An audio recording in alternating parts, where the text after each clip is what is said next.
Os documentos também podem ser classificados quanto à forma e formato. Isso tem aparecido também muito em concursos recentes.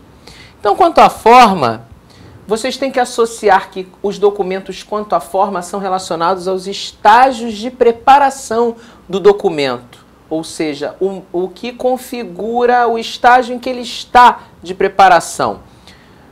Como se fosse um rascunho ou minuta, que são sinônimos, um original ou uma cópia. Isso configura a forma do documento. É um rascunho ou uma minuta? É um original? É uma cópia? E quanto ao formato, vocês têm que relacionar o aspecto físico do documento, ou seja, como ele se apresenta. Então, relaciona-se formato ao aspecto físico no sentido de independência da informação que está armazenada. Eu estou olhando para o físico do documento. Então, isso configura como, por exemplo, uma ficha, um livro, um caderno, um cartão, um folder, etc. É a forma física que o documento tem. Com relação à natureza do assunto. Com relação à natureza do assunto, os documentos podem ser ostensivos ou sigilosos. Nesse sentido, documento ostensivo é aquele que pode ter o acesso facultado ao público em geral. A divulgação do conteúdo desses documentos não prejudica a administração ou nenhuma pessoa. E documento sigiloso é aquele que já tem, em virtude do teor do documento, ou seja, do seu conteúdo, algum grau de restrição com relação a esse acesso. Ou seja, a divulgação desse conteúdo prejudicaria uma instituição, uma pessoa, o próprio Estado, a própria sociedade. E dentro dessa condição de sigilosidade, nós temos 4 classificações para os graus de sigilo. A saber,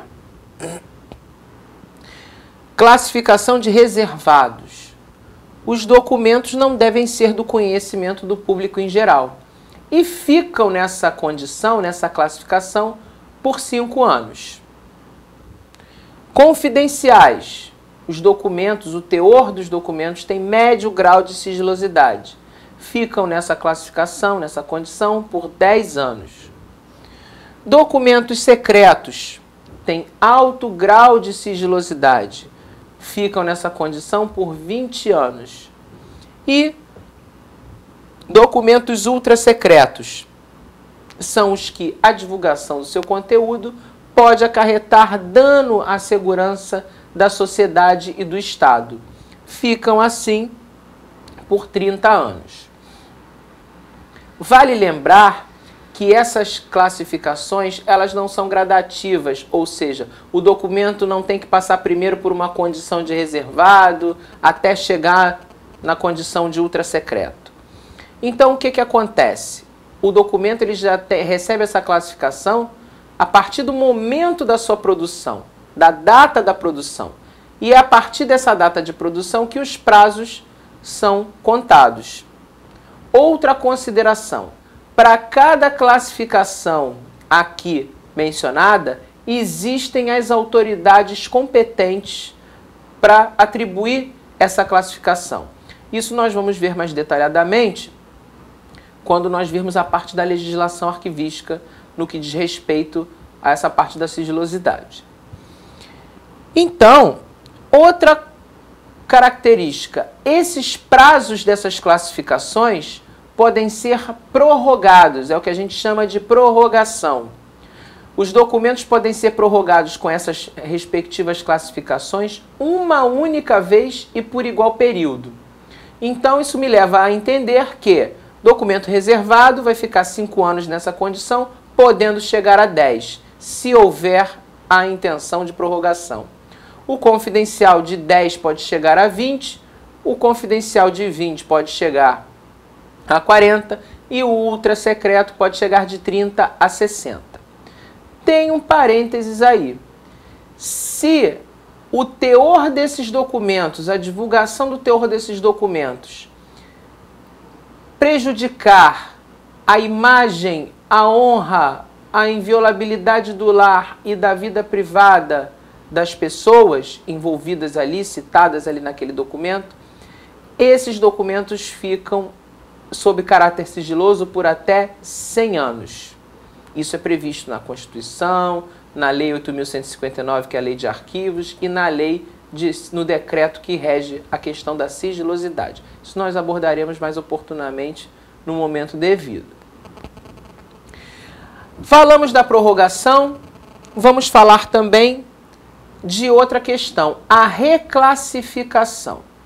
Reclassificação é mudança no grau de sigilo do documento. Ou seja, alguém classifica, uma autoridade classifica um documento de acordo com o teor dele.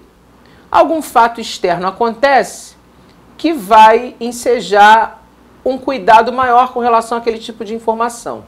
Então, o que acontece?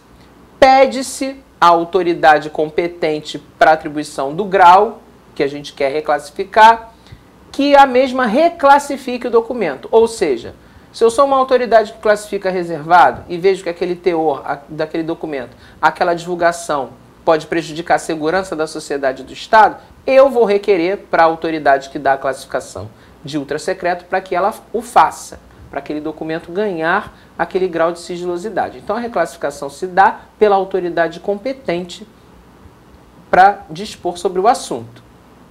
E normalmente sempre é para mais a mudança no grau de sigilosidade. Outra questão também que vale levantar é a questão da desclassificação. O que é isso?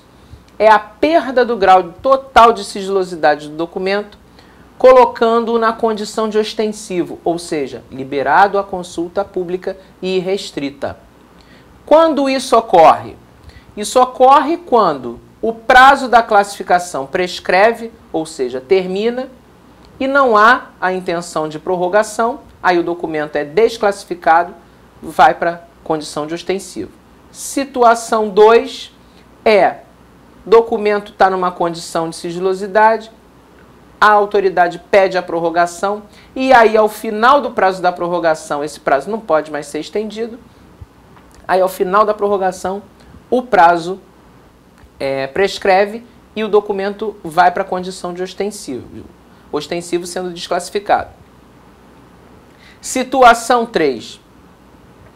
A própria autoridade que dá a classificação pode resolver, pode decidir no meio da vigência daquela classificação, entender que o teor não prejudica ninguém e desclassificá-lo por expediente oficial. Então são 3 situações que podem levar à questão da desclassificação.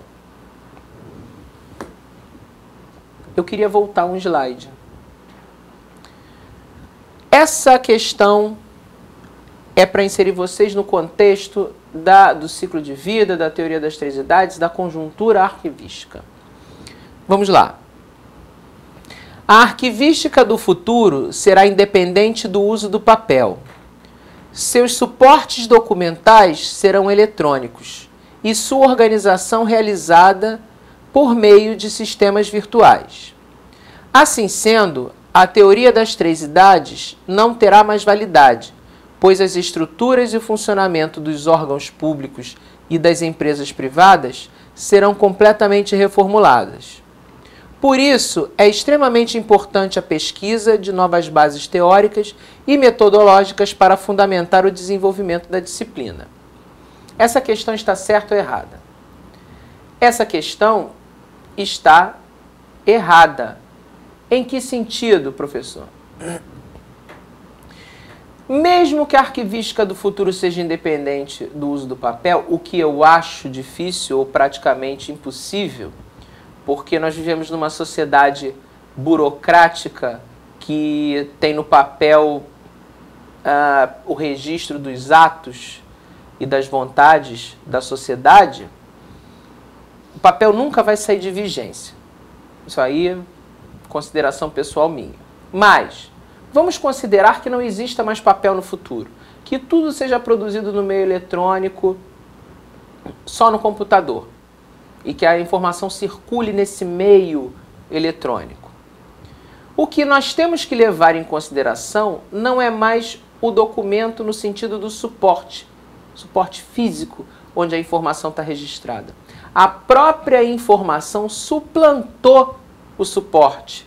Então, o importante hoje não é o suporte, e sim a informação. E a informação, ela tem uma vida útil. Ela tem um ciclo de vida a cumprir, atendendo às necessidades das instituições por onde ela vai perpassar. Então, considerando isso, a teoria das 3 idades nunca vai sair de vigência, porque mais que o documento, há que se preservar a informação. E a informação vai ter um trâmite dentro das organizações, contradizendo o que essa questão está querendo colocar. Então, independente do suporte onde a informação esteja registrada, a informação sempre vai ter que perpassar por uma instituição atendendo às necessidades da mesma. Então, a teoria das 3 idades, na verdade, sempre vai estar em evidência nesse sentido. Nunca vai sair de moda. A gente não pode dizer que a teoria das 3 idades é atrelada a documento no sentido de documento físico. Não se pode atrelar ao material. Hoje em dia nós temos que considerar a informação como um patrimônio imaterial e vigente, nesse sentido, importante dentro das instituições para a realização das suas atividades, dos seus processos, para a gestão de negócios e etc. Então, concluindo, entendam que a teoria das 3 idades nunca vai sair de evidência, porque ela vai estabelecer a vida útil das informações dentro das organizações, independente do suporte onde elas estejam registradas. Adiante. Agora vamos entrar na parte dos princípios teóricos arquivísticos. É uma parte muito delicada, muito importante, exige muita atenção por parte dos candidatos. E o pulo do gato para vocês. As questões de bancas de concurso fazem a relação de determinados termos, determinadas características, determinadas expressões mesmo, para remeter ao princípio em questão. Então, essa parte dos princípios teóricos eu vou explicar detalhadamente, mas entendam como uma forma de que vocês, para acertar as questões dos concursos, tenham que memorizar características e associá-las diretamente ao princípio teórico. Então, é pura associação, termo-princípio, para vocês poderem responder com consistência as questões. O primeiro princípio arquivístico que vamos analisar é o carro-chefe da arquivologia. É o princípio do respeito aos fundos. Antes de eu comentar qual é o propósito desse princípio, vou esclarecer para vocês o que é fundo. Fundo é o que a gente considera arquivo. Fundo, a bem da verdade, é o conjunto, é o nome que eu dou também, é o conjunto de documentos produzidos e recebidos, ou seja, acumulados por uma instituição pública ou privada, ou por uma pessoa física no sentido de suas atividades. Então, isso é fundo. E o que esse princípio do respeito aos fundos preconiza? Esse princípio preconiza o seguinte: que esse fundo, esse conjunto de documentos que uma instituição acumulou ao longo da sua existência durante a realização de suas atividades, não deve mesclar-se, ou seja, misturar-se com um outro fundo de uma outra instituição. Mesmo que eu tenha o mesmo tipo de documento ou tratando de um mesmo assunto, não posso misturar essas documentações. Exemplo, um banco acumulou ao longo da sua existência, das suas atividades, um conjunto de documentos, um fundo. Uma padaria também acumulou, no âmbito das suas atividades, um fundo, um conjunto de documentos. Eu não posso pegar um pouquinho da documentação do banco, misturar com a da padaria e vice-versa, porque eu tenho semelhanças de documentos ou de assuntos nessas duas instituições. Em arquivística não se faz dessa maneira. Então, resumidamente, princípio do respeito aos fundos. Os documentos acumulados por uma instituição não devem mesclar-se com os de outra instituição.